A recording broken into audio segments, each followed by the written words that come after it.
Sheikh, I'm asking this question on behalf of my mom. 14 years ago, she bought 105 grams of gold to her daughters. So each of three daughters would receive 35 gold. So she wants to know, does she have to pay zakat because she bought it for them, or she doesn't have to?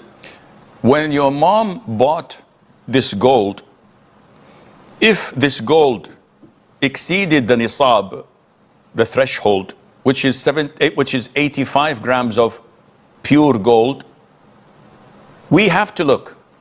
She says, I bought it from my daughters.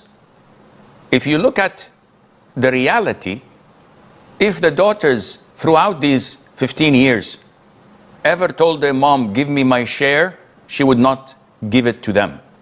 Because most likely she bought it so that when they get married, she can give them some tolas or some gold for them to take to their husband's house, as it's the culture in some countries. So in reality, the owner of the gold is your mom, not her daughters, because they have no possession of it. They have no access or control over it.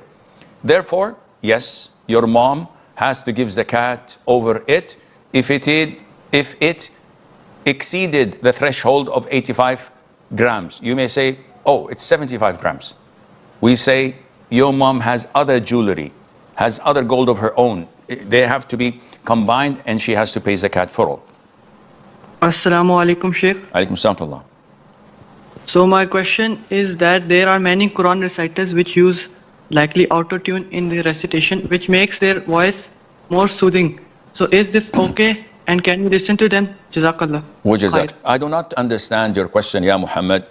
If it is externally vibrating their voices or using machines to play with their voices as if it's a musical instrument, no, this is not permissible and it's haram. But if it is like adding a little of echo and the likes of sound effects, but it's their voices, it does not change or impact the recitation of the Quran itself, I hope this is fine, inshallah.